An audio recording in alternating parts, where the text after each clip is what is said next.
Hello, my YouTube family. So tonight we are in the kitchen and it is cold here. It is dropping down to 27 tonight. It dropped down to 31 last night, and then this weekend we have more freeze. Totally unexpected. So I am actually going to be making a supper tonight, and as I was preparing this, I thought this would be something, maybe it's quick, it's simple. It can feed many, and it uses a lot of stuff from our own garden as well, so I thought I'd go ahead and share this meal with you. Before I go any further though, I'm going to turn this down to simmer. I'll let you know what's going on right here. But I wanted to show you the beginning of our garden, how it's progressing, and I cannot wait.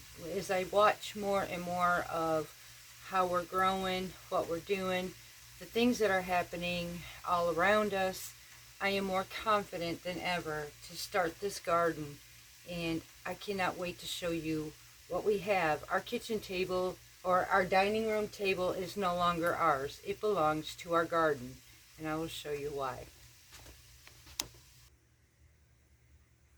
This is our table, y'all. So I went ahead and we had already started our peppers, as I showed you, and this is where they're at so far. I'm going to take you around because that's just not all of it. There is our lemongrass. Over here we have some of our eggplant, which is right here, our Jamaican sorrels and a jalapeno. Back here is our tomato plants. We have more peppers that I had caught up on the ones that did not sprout. I have over in this corner here some basil, and here I just started some more seeds of the remaining tomatoes that did not pop up. I have a few beef steaks. I have some more Romas. I have some more basil and some more jalapenos. So I'm kind of making up for the other plants that didn't pop up, giving us more options for many different things. I do have to get those tomatoes transplanted, but this is just a small fraction of our garden, and this is what we're doing here.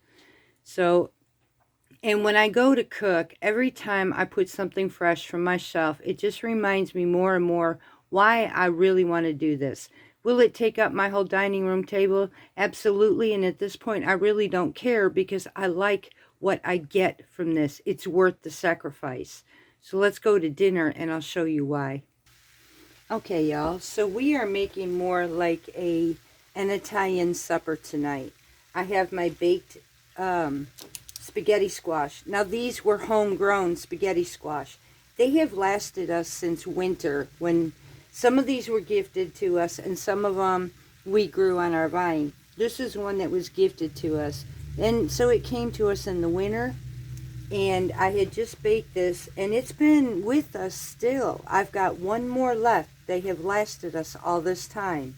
So they're easy to store in a dark, cool space. I will go ahead and get the rest of my recipe and my ingredients, and I will explain what this is, and I will get back with you shortly. Okay, y'all, I'm going to take you in the steps that I took to get you caught up on where we're at. So the spaghetti squash, I had cut it directly in half, removed the seeds in the center of it, took a fork and perforated around both sides of these spaghetti squash boats, sprinkled them with salt and pepper and drizzled with olive oil. I put it in my oven at 400 degrees until they were soft with a fork on the inside. You can pierce the skin and you can tell at the inside. I didn't want to overcook this because I don't like it mush. I like mine kind of al dente. So you could take your own preference on how long you want to cook yours. After I got this taken care of, I took some ground pork, and I did do a video on how to make your own Italian seasoning for a diabetic. So all I did was take ground pork and my homemade Italian seasoning mix. I mixed it up in the raw ground pork, let it sit for at least 30 minutes to incorporate the flavors into it. Then I fried it up in here. Now in this pan, I have 2 tablespoons of olive oil. I have 2 cloves of garlic. I have about a half a cup of onions. I'm fixing to add just a tiny bit more in here. And so far, this is where I'm at. I've been searing and cooking this meat until it is completely no longer pink, just like you would Italian sausage. So this is where we're at. Now this meal, let me go ahead and chop this up right quick. This meal can go either way. It can be made for every family alike. You can add regular, if you don't have any health issues or anything else, you can add regular Italian seasoning or Italian sausage, excuse me, from the grocery store and just do the same thing.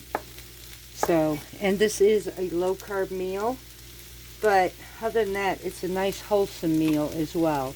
We're actually going to take the spaghetti squash and use this as our dish.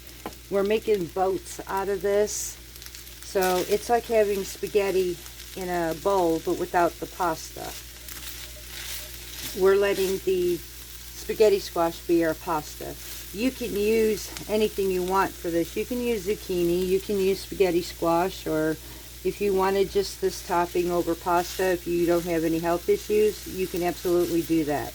I'm just choosing to use the spaghetti squash because I would like to use it. They are farm fresh. So, and I'm really, like I said, I'm starting to enjoy the farm freshness of everything. So I currently have this ready, so I'm going to add my next ingredient. Now, over the summer, I had canned some whole tomatoes, and I am really quick-wise going to dice these up with my knife. They're soft enough to do this. And I'm just going to dice this up a little bit. Forgive me, I'm lazy and I'm doing it in a bowl. And then I'm just going to add this to my mix and sprinkle these all up in here.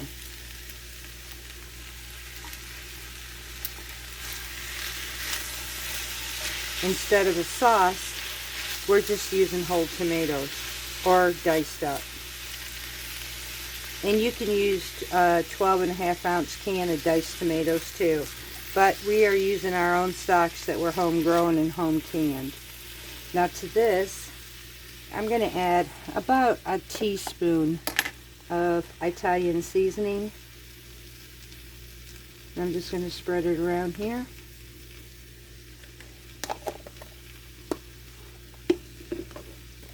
And about the same, you can use your own preference. This is what's good about these meals. You can add to your flavor.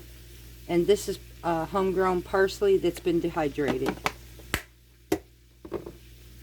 Now I'm just going to mix this all together, and this is going to be our meat base. Oh, y'all, this smells so good. You know, on a cold night, this is really, really good. So in the meantime, while this is simmering at the moment, I'm going to set this aside right here. And I'm going to take a fork to this spaghetti squash right quick so that I can fluff it up some.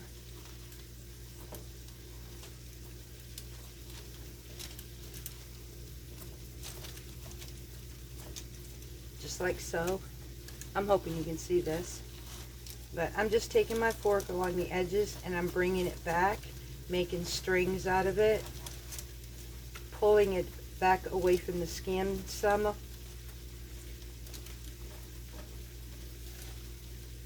We're going to keep the shell to this.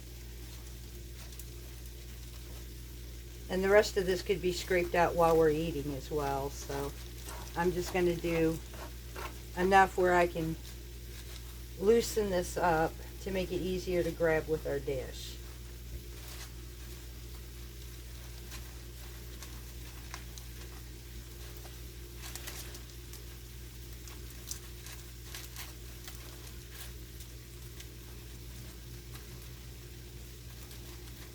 I'm going to go ahead and finish this, and I will be right back with you.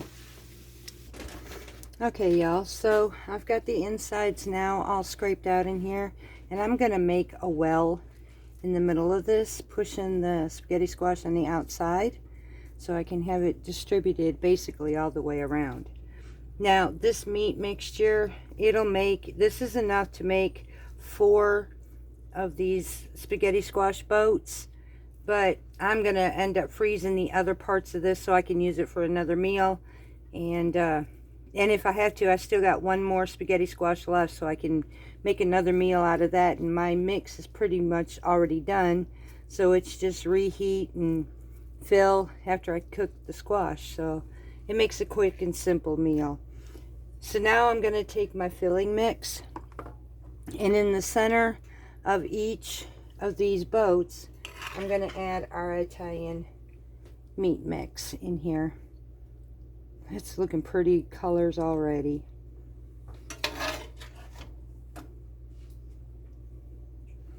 And I'm just going to drop some of this meat right in the middle of both.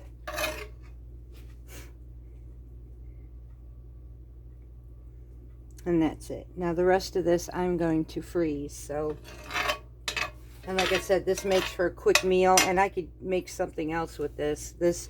What's nice about this mix, it can go for so many things. So next what we're going to do, excuse me, sorry about that. Next what we're going to do is just push this aside.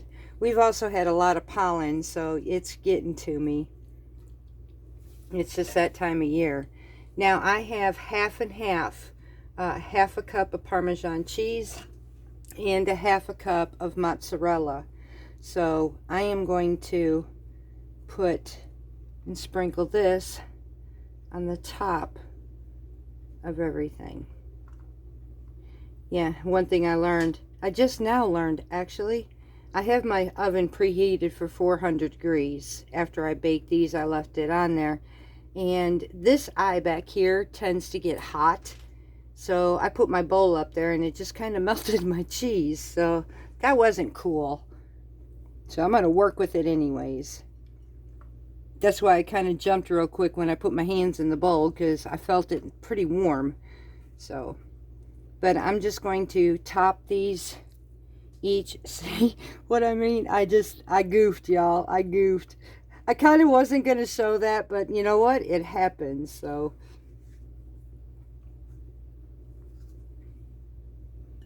And then when we bake this, we're just going to bake it until this melts and it heats through for everything. I'm just going to kind of divide this up in this. Oh, what a mess I made. Carrie, I swear. I didn't think of it. So I'm just kind of spreading this. Oh my word, y'all.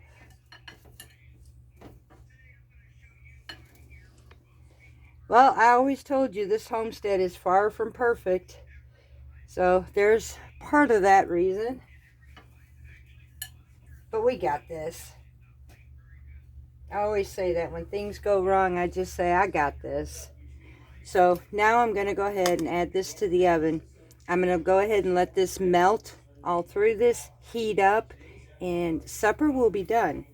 I do have this on a silicone heat mat, and yeah, I need a new one, really bad. This is so old, but it still works. So we're going to go ahead and let this bake, and we shall be right back to show you the final dish once it's finished. So we'll be right back with you. And there we have it, y'all. We're serving ours with raw cucumber on the side, some avocado sprinkled with some lemon juice, and then our Italian spaghetti squash boats. And that's what we're having for supper. So let me flip you around and I will finish this video with you. So I hope you enjoyed this short time in the kitchen with us. As you see, it really doesn't take that long. I think the longest part to this whole meal that takes time would be the spaghetti squash. But other than that, everything just went together very quickly. So it's a nice comforting meal. Now, honestly, we probably won't eat all of that in one sitting. So we have actually lunch for tomorrow as well. But even so, it is still a low carb meal. It is fairly low fat because the ground pork that I used was actually a lean ground pork on top of it. So it's a quick and simple meal. You can change this, alternate it any way you like to. Now I'm not really going to give a recipe for this one, but you can follow it on the video and make it your own. So and that's how I'm going to leave it, because that's kind of what I do. I take bits and pieces of all different recipes and I like to make it my own. So that's what I did tonight, and I'm going to enjoy this, sit by the hot fire, and I'm probably going to learn about some beekeeping because our bees are coming in, in about 4 weeks. So I've got a lot to learn. Much love to you all, and until next time, send lots of loves and hugs from Parton's Heritage Homestead.